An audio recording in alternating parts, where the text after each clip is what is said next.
Who do you trust? Your newfound best friend that has battled with you through the galaxy, or your ex-boyfriend who allowed you to rot in prison? That is the question in this series finale of Mark Millar's Space Bandits. Now, please, I'd like to remind you to hit the subscribe button, and if you're not caught up, go watch the previous videos. Now, let us begin with Thena and her man pissing off Cody.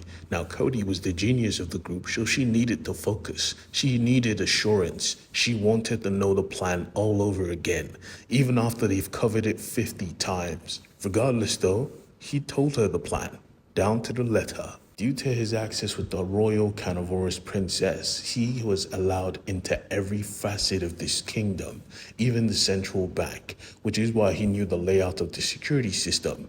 The goal was simple: get in, wipe the drives, get out. Cody was worried about the princess, but he was like, nah, I got this. Nobody can deny my charm.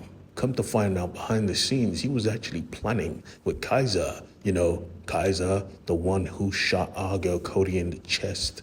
That snake, yeah, they worked together. He called to confirm that Cody was still in the dark, which she was, but still. He always wondered why homeboy was so afraid of the princess. And we see why. Because she eats humans, bruh. She eats everybody. When it's time for breakfast, she is doused in a fountain of flesh, gore, guts, and blood. And she stands there smiling every single time. Who wouldn't be terrified? Just get here as quickly as possible. I'll play my part. And we see the exact part he was talking about. He had a bottle of wine and he called to the princess, "Hey baby, why don't you take a load off? Come have a drink with me." And she answered him, "Mistake."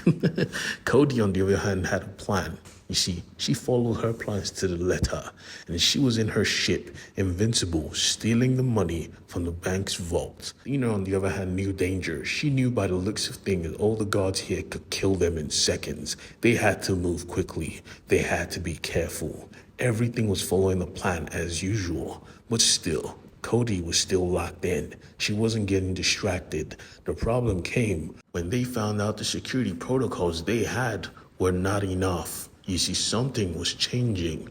Green floating bubbles entered the vault. "Hey man, what the fuck is this?" He said, "I don't know." And the bubbles just getting closer and closer till they popped, instantly alerting everyone, including the guards. You know, the killer guards? Yeah, they were on them in seconds. Vigo tried to cover their backs by calling in the station and telling them nobody move or your queen, princess, gets it. They all listened, of course, because she was like their god.